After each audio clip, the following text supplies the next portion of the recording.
Well, hello there. This is Marci Nettles, your host of the new Your Blank What Now podcast.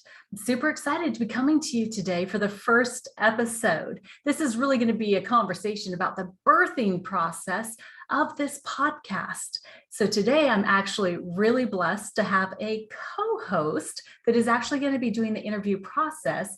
And it is none other than the most amazing man in the world for me, Dr. Don D. Nettles. Hey, babe, thanks for joining me. It's my absolute pleasure and honor.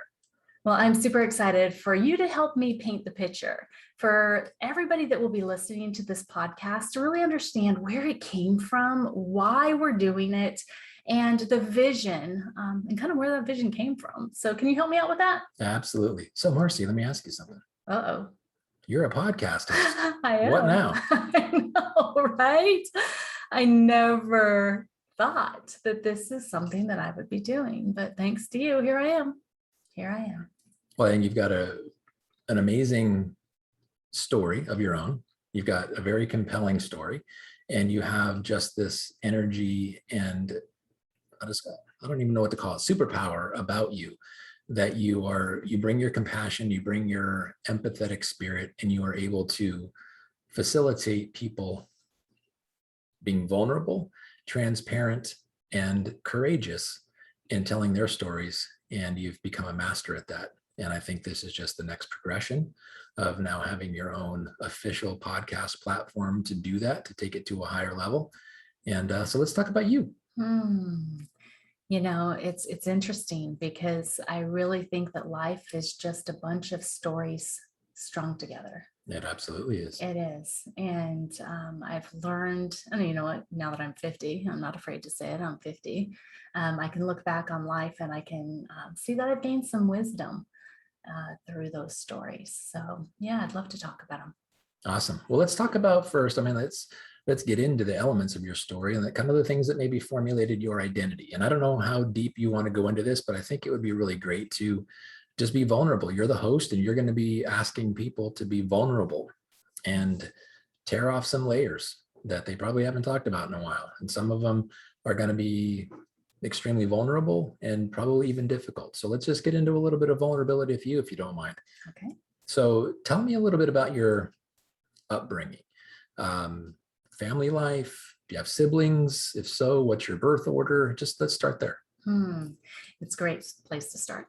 So I was raised in Southeast Idaho. I am the 8th child in a family of 10 children.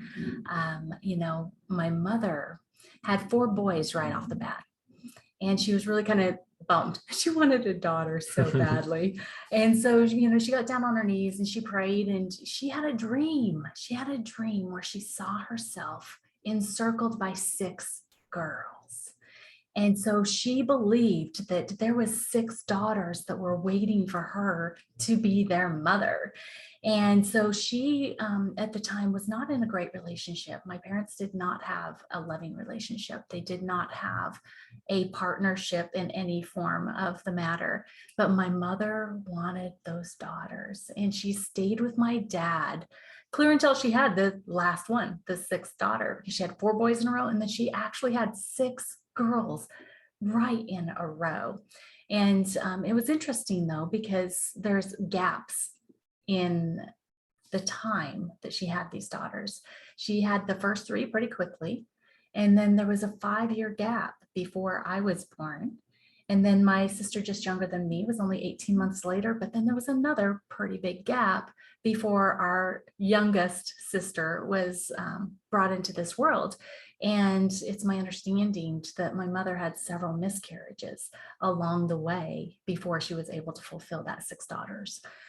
So, being the 8th of 10 kids really brings a lot of different elements into play. My mother had the biggest heart. She loved kids. She was an amazing mom and caregiver, because she also had a daycare in our home while I was when I was growing up.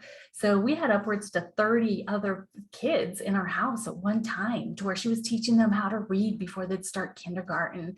That I'll be playing in our big backyard, climbing trees with me and jumping on the trampoline, right? So it felt like I had even more siblings than the 9 that I had. And actually, when I was born, my oldest brother had already passed away. He was born with cerebral palsy and he died just before his 6th birthday. And that was several years before I came to be. But, being raised in that type of environment where your father's not present, we didn't see him much when he did come home. He was tired and he would go to the basement and he would fall asleep either on the floor or in a chair and in front of the TV most of the time. And we didn't have much interaction. And growing up, that was hard because I was a little girl that needed her daddy. And he wasn't there for me the way that I really, really needed him to be. And I'm not saying he wasn't a good man. He was a good man. It's just I grew up with daddy issues because of it. But, when we're talking about being in a family that big, sometimes you can feel lost and not seen. And that was a lot of the experience that I had in my youth. I loved sports and I worked hard at it and I was good. So being good at something makes it easy for you to work at it. And because I worked so hard and I was gifted anyway, I shined or I shone or however you want to say it right on the court. And that was good for me because during my games, that's when my dad would really show up, because I was really good and he could say, that's my daughter. And that made me feel good. So I have several different aspects of my growing up years. There was a time period between my 12 and 13 years of age that I actually look at it now and I think of it as a grief cluster. It was a cluster of opportunities for me to learn what it felt like to hurt, to have pain, and to grieve. The only problem, though, was that one of the things that was part of the grief cluster was my parents going through a divorce. And so my mother was very distracted. I don't know if that's the right word because that makes it sound like she wasn't a present mother, but she wasn't fully present for the grief that I was going through in order to be able to help me walk through it. And so a lot of the way and the choices and decisions that I made throughout my teenage years and then into my 20s and even my 30s are based off of not really knowing how to grieve an individual incident and leaving it to kind of fester and develop walls around myself, and I don't want to go too deep into that because there are going to be future episodes where I will share specific parts of my story where I had the opportunity to, really fall into that and stay there or choose to kind of step up and step out and do something different. Yeah. So, I'll let you take it from there. I'm just thinking about your siblings, the number of siblings and your birth order, 4 boys followed by 6 girls. I'm sure that some mathematician can figure out the statistical probability or improbability of that. That's very unusual. And so, wow, that's pretty interesting. But you mentioned, Marci, that excelling in sports and doing well in sports, and when you had that attention drawn to you, your father would show up. That's not necessarily uncommon in large families because, like you said, sometimes you kind of get lost. Did you feel lost among all the siblings, or how did you take that on? I certainly felt lost. My father had favorites of the kids. And, and I hope that some of my siblings will listen to this podcast and not take offense because we've had conversations about it. And it's interesting because when you're not the favorite, it definitely impacts you tremendously right then. Yeah. But when you are the favorite, it also impacts you, maybe not right at that moment, but as you get older and you have maybe rifts in relationship with siblings because of it, it affects everybody involved, And so I remember specifically when I was younger, there were times when my sister that's just younger than me would ask dad for lunch money and he would tell us no. It's trivial, right? It's lunch money.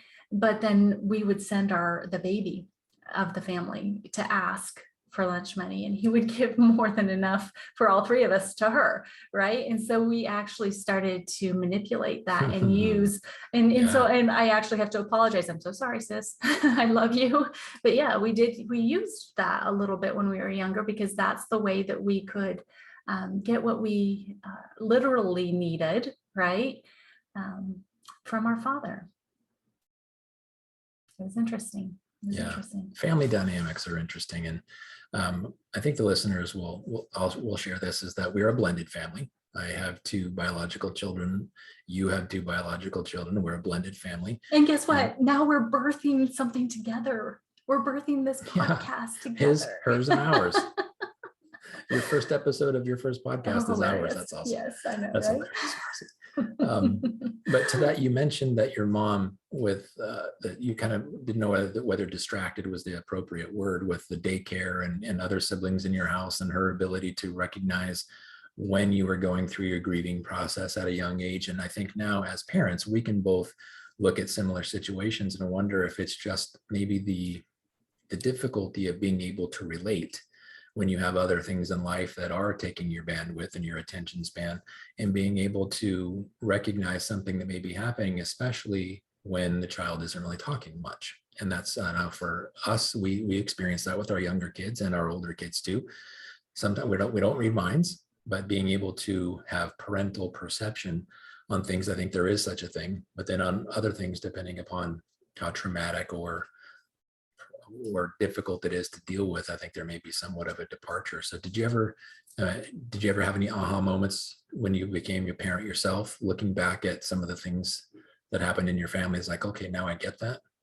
It's interesting, because it's like I just had an aha moment right now. I mean, I look back and I see everything that my mother did, having 10 kids and the daycare. I mean, she fully supported us. And it was, I'm thinking, it's like, she did all of that with 10 kids, And so me looking back and being a child, I can think, I wasn't really seen, I didn't have necessarily the guidance in certain areas that I could have really used. But look at what she had on her plate. All of the expectations from outside that were on her. And she's a superhero to me.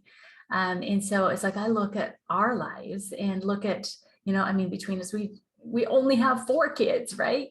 And yet we miss things. We miss things frequently. I mean, being a parent is difficult. I would say it's one of the most difficult things ever to do. That you just do the best you can, the best you know. And, that's kind of, I don't know, I don't want to move ahead of you, but that just kind of brought to mind for me, it's like losing my mom really early. I was really young when my mom died. And I was just on the verge of becoming a mom myself. I was 7 months pregnant. And just so you guys know, stories are important, but the most important stories are the vulnerable ones, the ones that make you cry, the ones that you feel when you're sharing them. And so my mom passed away when I was almost 21, 7 months pregnant. And when I had my son, I was like, oh my gosh, what am I supposed to do now? I don't know how to do this. And where's my mom? I don't have my mom to help me, right? And so that was a really tough time in my life too. And I know I made a lot of mistakes. Dang it, where's that manual? Where's the help book, right? Yeah. Where's the little chat down in the right-hand corner to ask all the questions of the person that knows it all, right? Why haven't they come up with that yet? I think that would be really helpful. But, I know that, even though you try and you do your best, things are still going to happen. I mean, relationships, you can hope for the best for them and be the best that you can be. And yet the other person may still perceive something differently. And you get to the point where you have to just kind of give it up to God and just let him work his magic, because, oh goodness. Yeah, it's tough. It is. It is. And then, yeah, that chat box down in the corner would be very helpful. Right. Like right now. Yeah. So obviously your mother was very important to you. I hear stories about her constantly, and not just from you and your siblings. When we meet people that knew your mom, nothing but positive comes out of their mouths. And I can imagine what it be. I mean, you called her a superhero. I can imagine what that would have been like, or what it must have been like to be on the verge of motherhood, 7 months pregnant, just almost 21 years old, or whatever exactly how it was, and losing your life mentor. um, could only imagine, but I want to hear it from you. I think that probably played a big role in why you're so bold, why you're so courageous, because you've literally just kind of had to figure stuff out on your own, that your life mentor wasn't necessarily there to lean upon or share ideas with, or, hey mom, what do you do in this situation? So do you think that your mom's passing at such an early age has caused you to just be, I would just call you self-sufficient, and Or controlling, you're thinking. no, well, that's part of being that's a vulnerable self-sufficient. You thing have to too, just right? do what you have to do. And I think you've, now looking at it on the other side and not knowing you before your mother passed away, I would say that you've done it pretty well. But what's your impression of what kind of impact your mom's death early in your life has made on you? Well, I think that my mother's impact on me, and in particular her death, I mean, she is me. She did whatever she had to do to get things done. She found a way when it didn't seem like there was one. She always had a smile on her face, even though she should be breaking down. She always turned to God for everything to sustain her. I mean, being on the younger end of things, I didn't see everything that went on between my parents. And she protected us from that. And many people would think that's a really amazing thing to do, to protect your kids from everything that was going on. And, I agree very much, 100%. But I've also come to learn that in her protecting us, she also kept us from learning some lessons. She kept us from learning how to make up after an argument, or how to Ooh. ask for forgiveness, Mhm. or to receive someone's forgiveness. And I'm not saying that she was an unforgiving person. I'm not saying that at all, because she would forgive before someone would do something to her. That's just the heart she had. It's just the visual and the physical experience that we had was of her protecting us from everything, instead of us learning through the circumstance with her as she was learning. And it took me a long time to really figure that out. Actually, I just figured that out, guys. Life is just a big old opportunity of growth and expansion, because I just figured this out in the past 2 years. And again, I said I'm 50, right? So I went a lot of years not understanding that aspect. So, There's one thing in knowing you that is somewhat paradoxical for me, or I've had challenges trying to figure it out, or trying to surmise what led up to it. And it's the losing your mom at an early age, having to, out of necessity, be your own superhero and handle everything yourself, figure everything out on your own. People that go through a process like that can tend to be somewhat me-centric. It's all about them. You're so not like that. You're one of the most selfless people that I know. How does somebody go from that kind of a tragic loss of your mother, where you had to literally figure life out on your own as a new mother, all of these new things? How did you become so selfless when it probably statistically is probably not the outcome that people would expect, considering the kind of upbringing you had and the tragic loss of your mom so early? it's a really deep question. And sitting here, I could tell you, it's like, I don't know, other than I know that this is who God wants me to be. And I think that in the struggles of my life and the opportunities that I've had to go through, and I call struggles opportunities, because we do have that choice. We have the choice to either break down in the moment or to push and break through into our next level and become more and become bigger and to become better and to be able to be a better tool in his hands, if you want to say it that way. Yeah. But in all reality, I don't know, maybe it's just always been in me. And sometimes I think I'm a really selfish person though. So for you to say that, it's like, thank you. And I'm glad you see me that way. But I became a police officer at the age of 30. And yes, it was because I wanted to help people, but it was also because I needed the excitement and I needed something to challenge me and to just really kind of keep me motivated. And what better than to taking calls for service to help people. And I was in that field for almost 10 years. I loved it. I loved responding and into some people's darkest days and darkest moments and hoping to bring some light into it. And so, thinking about it, it's like my life has always been that way. I've had really dark holes to where I don't feel like I brought any progress or any good into anybody's life, including my own. But I can look back and I can definitely see the peaks. I can see the tops of the mountains too, to where I've had the opportunity to be able to look back and see how far I've come. So I would say the past 8 to 10 years has really been a growth opportunity for me, and to be able to move into serving others even more and having a bigger heart. You know, I truly believe in the power of stories. I believe that stories told in a vulnerable way can unlock doors. It can release people from jail cells or from a cell, not a literal jail cell, but your own personal cell that you might be stuck in. When you listen to someone share their story of their difficulty and being able to, maybe they even dwelt in it for a while, but then they saw something different.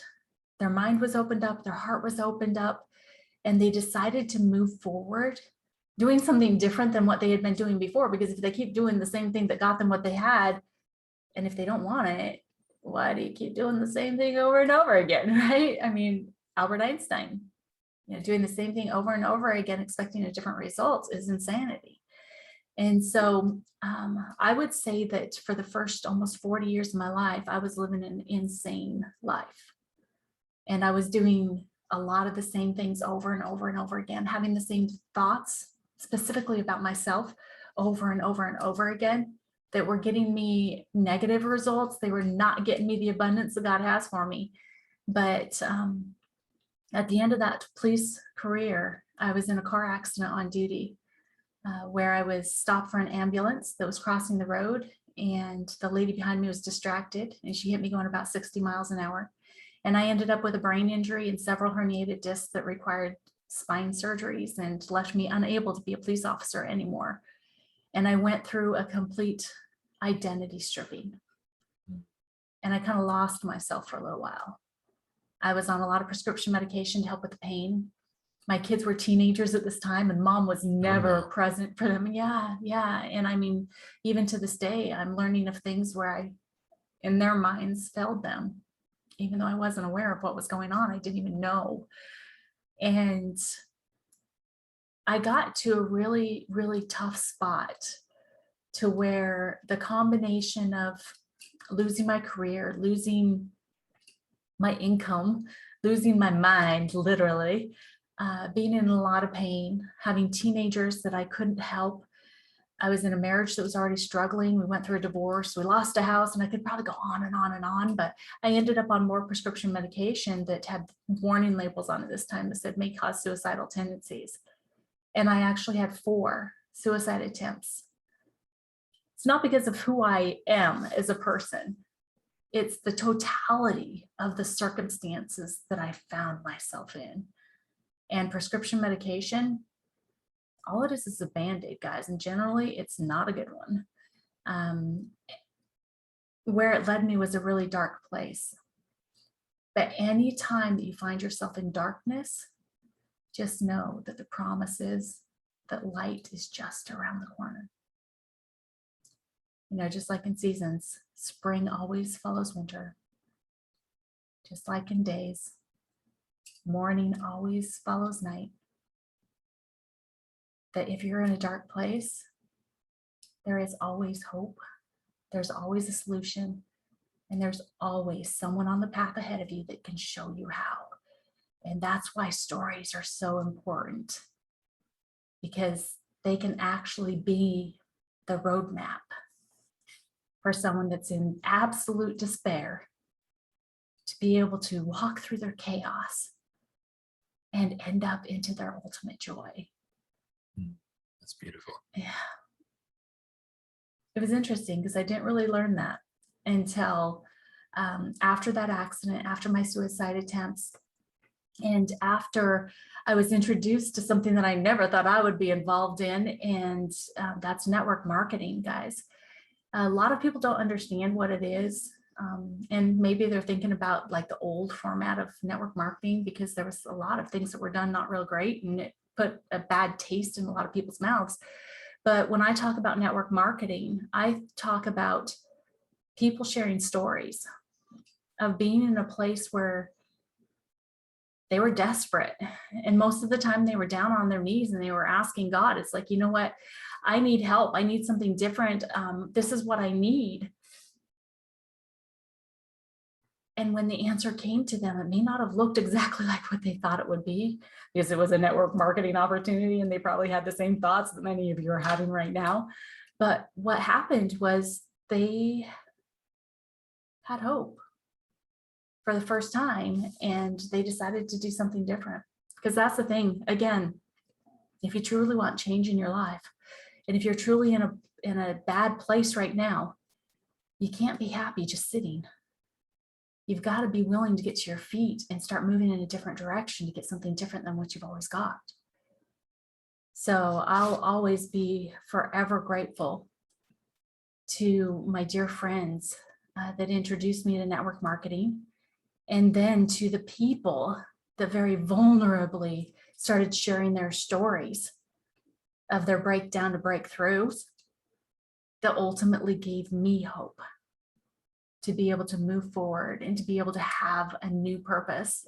And I think it was actually my true identity that I always had, that God had given me when I was born, but had never really come to light. So I'll always be forever grateful for that. Now, you mentioned stories numerous times today. And are you somebody who, have you always been a fan of stories? Do you like listening to stories? Were you the storyteller growing up? Why the fondness of stories? You know, I think I was always the listener of stories. I was never really the one to tell the stories before. You know, the thing is that I don't really think I became aware of the importance of stories until about 10 years ago. Actually, yeah, 10 and a half years ago. And like I said, with people that were sharing their stories, and then me becoming more bold to share my own story. You know, standing up in front of a room of over 300 people to tell them that you had 4 suicide attempts is not necessarily a walk in the park. The first couple times I did it, I was terrified, because I don't know if you guys know it or not, but sometimes people can suck and they can be really judgmental and they can be not nice. And especially when you're talking about something that most people don't understand and they consider a great weakness. But what I learned is that as I shared my story over and over and over again, I would have people come up to me afterwards. And they would tell me, and I'm thinking of one instance in particular. We were in Michigan at a meeting. And while I'm sharing my story, I see a gentleman in the back with a camera run out of the room. And I was like, oh my gosh, I hope I didn't say something wrong. And after we got done with the presentation, he came up to me and he had tears in his eyes. And he apologized for running out. But then what he said changed my outlook on stories forever, changed my outlook on being vulnerable and how it makes me feel, to really consider what it means to somebody else when I share my story. Because what he said was, before I came to this meeting tonight, I had planned out my suicide. I was going to kill myself after this meeting.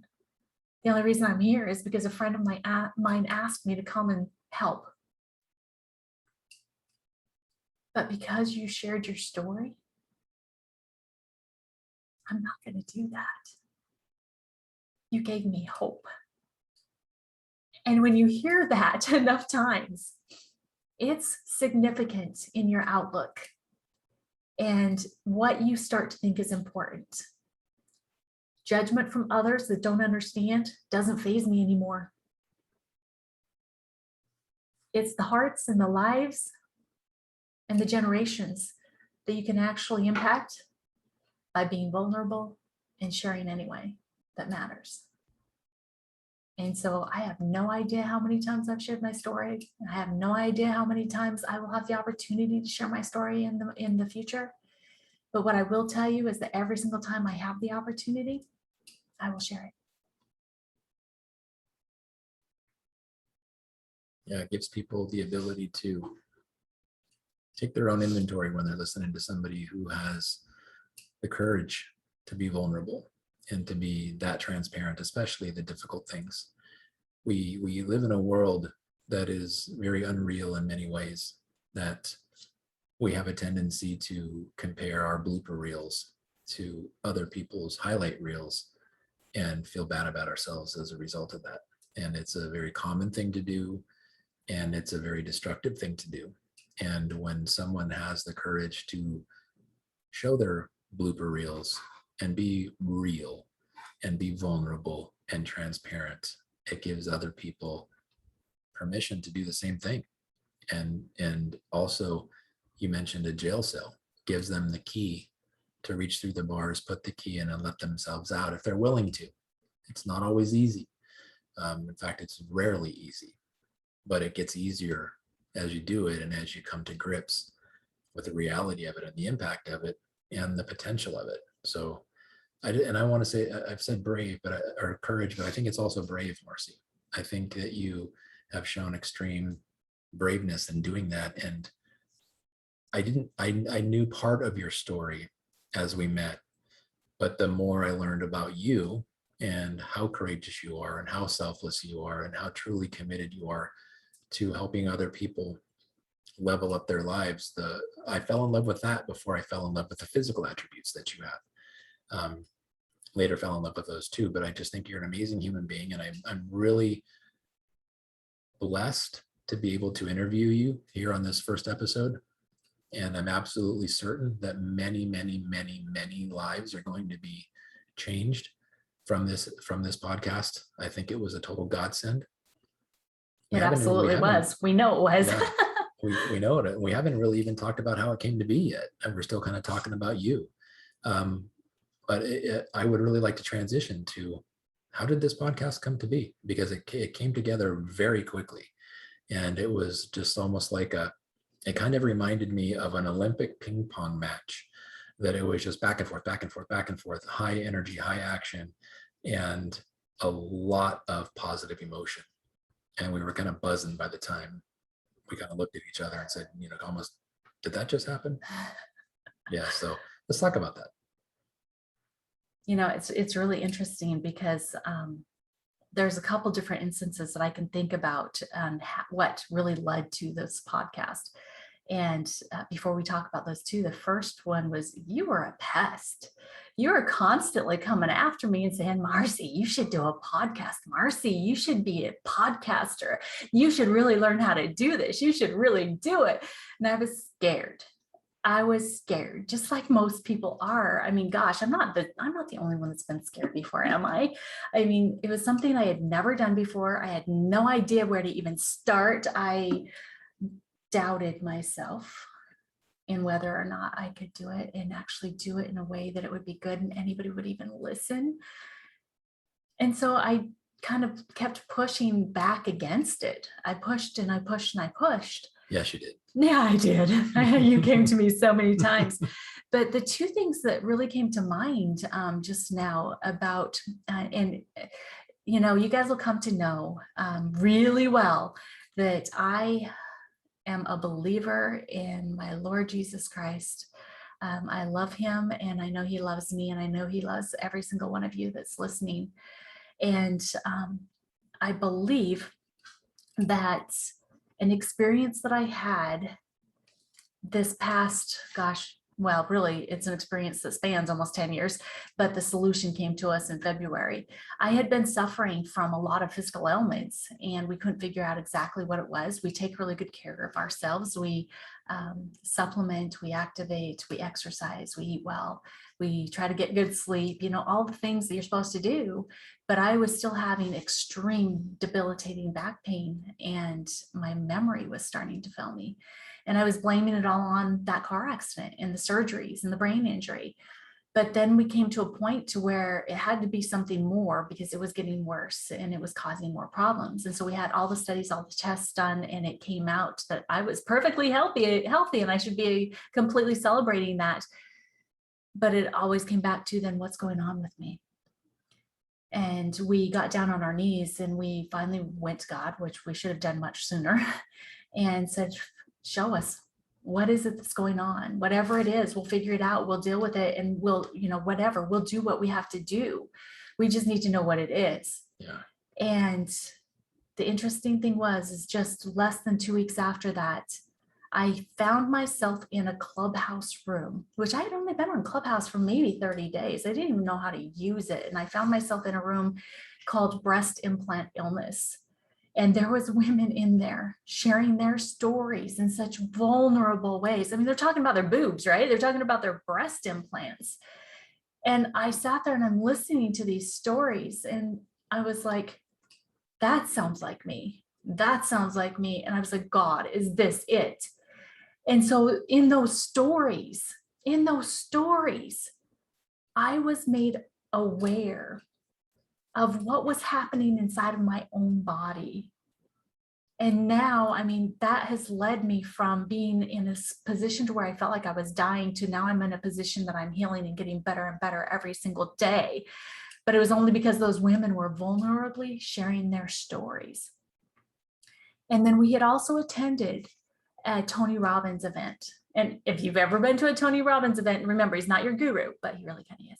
But he's not your guru, but he totally expands your mind and your thinking process, right? He opens up your heart to new possibilities. And we had gone for a walk after one of the sessions, and God gave me a download. And in that download, do you remember what it was? You were with me. I do. Yeah. So I was like, oh my gosh, I think I know what my podcast is going to be. It's your blank. What now? And after I kind of explained that to you, we started like coming up with all kinds of a list. I mean, do you remember all the descriptives that we went through and we wrote down? And I actually have a list here that goes on and on and on. Well, let me share why you have that list. Yeah, go ahead. We were actually out on a walk, and with nothing to write on. No. And so we started texting ourselves all of the blanks, the things that fill in the blanks of the episodes. And it was just, I think by the time we got back home, we were out for 3 or 4 miles. And by the time we got back home, we had like 40 to 50 different episode titles, or what, potential guest topics. And it was, I just thought it was how rapidly it came together, and how the snowball just kept rolling and kept getting bigger and bigger, and our excitement kept getting bigger and bigger. You actually recorded a video, an audio of yourself of what the intro was going to sound like, all in, like 3 or 4 mile walk. It was just so rapid how it came together. Yeah, it was amazing. And seriously, I have like 3 pages of a line of the different descriptives that can go into the title, Your Blank, What Now? Because that's what the blank portion is, right? Is it's a descriptive for each one of the interviews that's going to be happening. And it describes how they look at what their difficulty was, so that you can kind of understand what the episode's going to be a little bit about. But just some of the descriptives that we have in here, we've got single, divorced, a felon, addicted, bipolar, diagnosed with cancer, unemployed, a veteran, a college grad, an entrepreneur, an alcoholic. How about you're having hot flashes? What now? Your breasts hurt? What now? You're hating your job? What now? Let's see. There's a lot of good ones on here. There's some that I'm not going to say yet because they're that good. How about you're curious about God? What now? Or you're addicted to porn? What now? So we have a huge long list, and I'm really excited about these first episodes that are going to be coming out right away. And the first one is you're boobless. What now?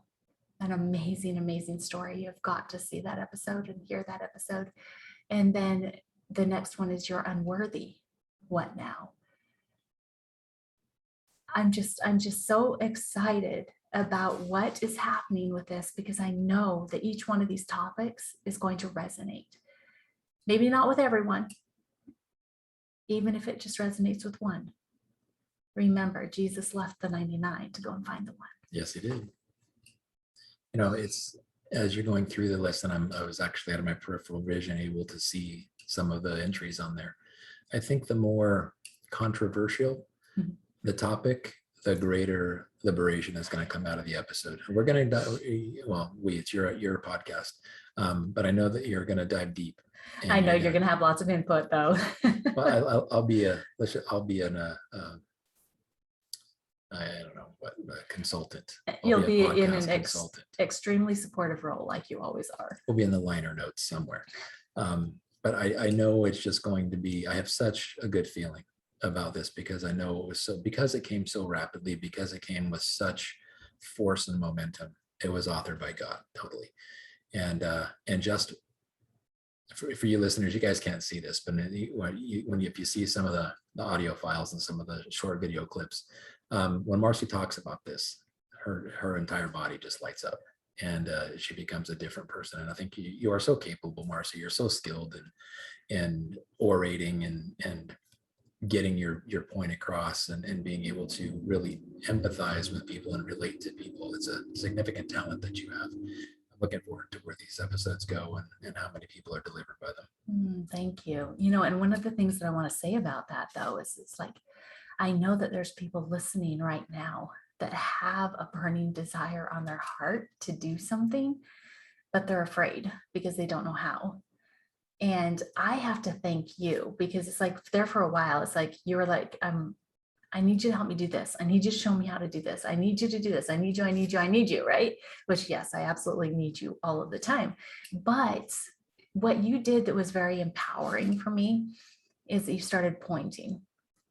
And by the way, YouTube is an amazing resource on just about everything. If you want to learn how to do something, if you want to start something up, go and Google it or go to YouTube and search it.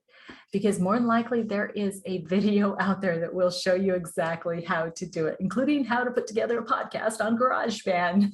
Right.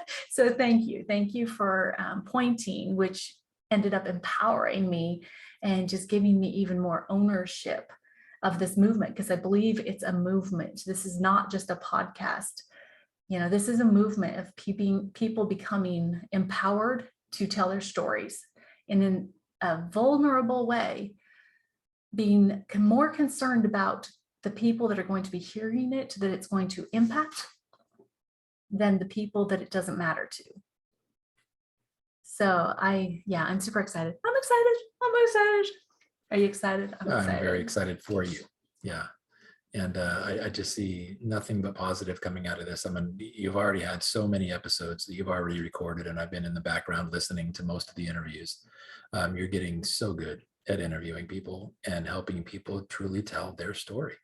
And there's something about a story kind of has a threefold effect.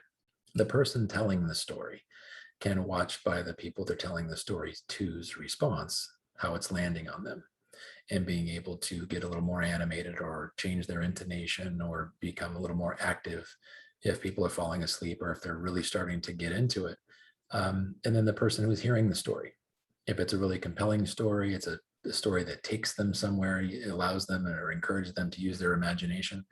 And then there's the people like me on the other side of the closed door listening to the storyteller, listening to the person asking the questions, and listening to the whole thing transpire. The audience, the observers, or the people that are eavesdropping in on that story being told are moved as well. And you've allowed me to do that through the episodes that I've listened to. I can't wait for people to have my experience as they listen to the episode where they're not the person asking the questions, they're not the person answering the questions, they're the person listening to the story and being blessed and liberated by it. That's going to come, and it's going to come big. I'm looking forward to you listeners actually hearing these episodes every week. Well, that's what I'm praying for. That is absolutely what I'm praying for. And I will stand in agreement with you on that. It is going to be powerful, Marci. Thank you. And thank you for pushing me. You're not always easy to be pushed. She's not very pushable, guys, but it's the consistency. I knew that if I encouraged you enough and kept on you enough, that you'd eventually give in, see the potential of it. And then that walk that night, God just laid it all in your lap all at once. You know, and one of the things that I'd like to really put out there to the audience is that this is not my show. This is your show. This is the show that you'll be able to share with other people that you know are going through difficult times, and you just might be the catalyst in them finding a way out. This is the show where even if you think your story's not really significant, but it was significant to you, it's a place where you can have the opportunity to share it, because your story doesn't have to be like my story. Your story doesn't have to be like anybody else's story. Your story is your story, and it's powerful exactly in what it is. But to get it its power, it's just like, a light, a lamp. The only way that the light can be turned on is if it's plugged in. And so the only way that you can give your story the power that it truly has is by sharing it. So just know that this is your show. This is not my show. And I hope that you will take some ownership of it. I hope that you will share it out. I hope that you will plug into it and listen to it every single week, because I'm taking that ownership. And I'm promising you that I will be showing up, and that I will be bringing you interviews that are just going to just have your jaw dropping and maybe your mind's blown a bit. I promise that.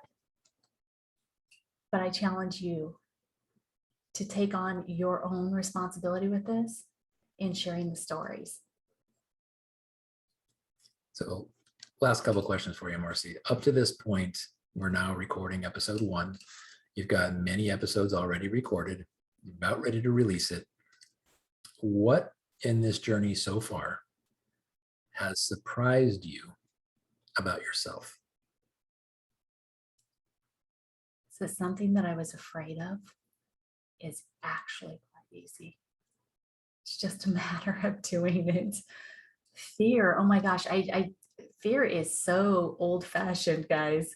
Like old-fashioned as in caveman old-fashioned, the fear was good for them back then. It helped to protect their lives, right? It kept them away from those wild animals that had those really gnarly teeth coming after them. We don't have that kind of stuff nowadays. And so when we start to fear something, really it's just old programming that's trying to keep us away from doing what we should actually do. And that once you push into it and you actually do it, you're going to find it's easy. It's going to be easy. So fear is false evidence appearing real. Good call, Marci. Okay, last question. What are you looking forward to this show becoming?